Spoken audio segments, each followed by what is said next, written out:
This is Fabrizio for AM/FM Magazine. I'm here in Austin, Texas with Bears Fonte, which is the founder and director of the Sci Fi Film Festival. So Bears, how did you come up with this amazing project? Well, I was working at Austin Film Festival for a couple years, and I left there in January, and I knew I wanted to continue working in film festivals. And I had been all around the country, both as a scout for films for Austin Film Festival and with my own film, which was a sci-fi film. So I got to play a lot of sci-fi film festivals, and I realized that there were a lot of amazing science fiction films that just weren't getting a chance to play Austin. So I developed Other Worlds Austin as an excuse really to play those films here in this town. So how come sci-fi? Do you always have a passion for sci-fi? Well, I grew up on sci-fi. My dad and I always watched sci-fi. I was definitely, collecting Star Wars figures and watching Star Trek Next Generation at the dinner table and things like that. But I think as I grew up, I just really realized that with science fiction, you can kind of tell any story you want to, and you can be political, you can really kind of anger some people and get around some issues. But it's sci-fi. Right, exactly. It's in another world. It's not our real. country. Yeah. I just read this great article about Hunger Games and how everybody's like just starting to realize, oh, this might actually be about America. Right. Oh, okay, really? That surprises you? Okay. So that's what I love about science fiction is that it can be anywhere, but the messages are universal. So when is the festival gonna happen? It's December 4th through 6th, so we open on a Thursday night, 3 nights, and all day Saturday is part of that, and so it's 10 screenings. Oh, fabulous. Do you have any premieres? I heard you have a couple of world We premieres. do, yeah. We have this great world premiere called Apartment 3D, which is a really scary science fiction film. It's almost bordering on horror about this couple that moves into this apartment and starts hearing all these noises and can't figure out who their neighbors are. They never come out of their doors, and so they don't really know what's going on in the apartment. It's very creepy and fun.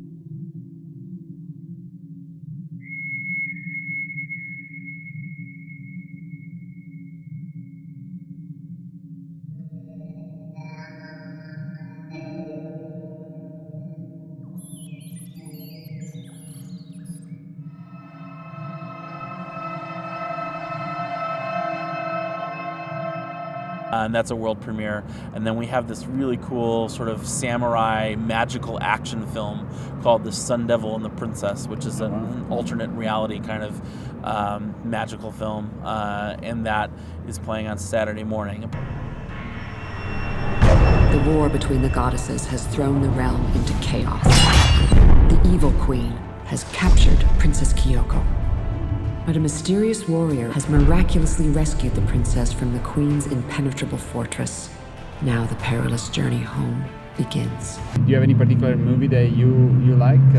Well, I'm really excited about the opening film, which is called The Well. It's this really cool post-apocalyptic action film about this girl who's growing up in basically a desert version of America where there's no water, and she has to defend the last bit of water that they have. It's being stolen by a water baron, who's actually played by John Grease, who's from Napoleon Dynamite, so you'd recognize him. Yes. It's a really cool film, and she is a 17-year-old firebrand actress. No one's ever seen her before, Haley Lou Richardson. Nice. And I think she's going to be somebody who really makes waves. Like a breakout film. Yeah, it's really great. And a lot of the action is done in camera, so there's not a lot of close cutting like a Bourne Identity kind of film. This is a film where, they had to really choreograph the action and shoot it from far, and it really looks like the fight scenes are real. So that's really cool.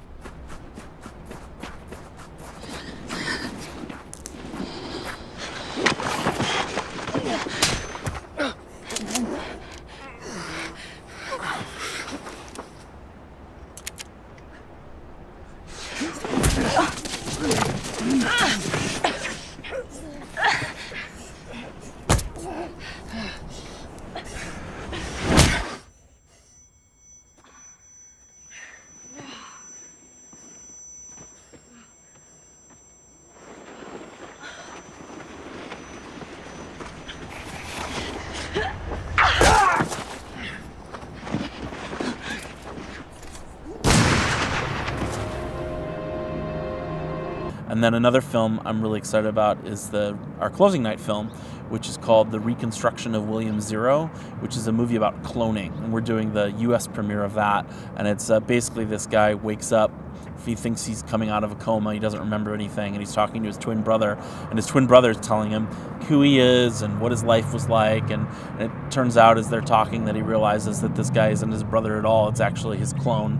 And he has to decide whether or not he wants to live that life that his brother is telling him about, or whether he wants to, very cool. You hit the windshield at 36 miles per hour and you've been in a coma for 2 weeks. Truth be told, we're very lucky to have you here, alive, breathing, at all. Does she know I'm okay? Where is she?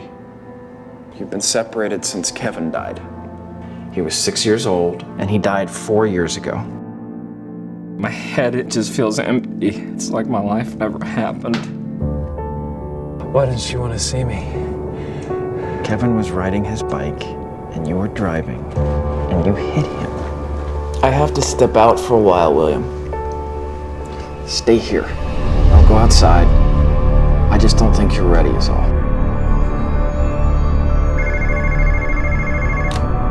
She gets off the bus at Emerson Center, 3:23 p.m. every day. Go to the hall closet. There's a stairway there, it's hidden. Edward, you sound different. Are you okay? I'm not Edward. We got some visitors from upstairs. A set of samples from the second round of splicing has gone missing. That and some human eggs. Tom Langley, spinning brag and pen. William Blakely. We just need a few answers on this. What? Sorry, what's the question? Where's my family? Well, we have to tell you right here that you are a clone. Oh no! I could get more work done then. So I heard that since it's the first festival that you guys plan it, so everybody who has a wristband can sit, they get the seat. Yeah. One of the things that's always been frustrating to me about going to film festivals is you make your plan to go and see a certain film, and then it sells out, and you don't have even though you think you have a seat, you don't actually have a seat. So the way we set it up is we only are selling this number of wristbands that we have actual seats in the theater. So if you have a wristband, you have a guaranteed seat for that screening, for every screening. So as long as you show up 15 minutes before the film, there will be a seat for you. Okay, where would I find more information about your festival? Yeah, you can look online at our website, www.otherworldsaustin.com, where you can buy wristbands and also read about all the films that we're playing, descriptions, and find trailers and such. Fabulous. And wristband, they're pretty accessible to everybody? Yeah, they're $45, and that gets you into all 10 screenings, shorts and features, Thursday night, Friday night, and Saturday, all day and night. So is this going to be like an annual event? That's the plan, yeah. This is our first one, and we're already putting plans together for doing it around the same time next year.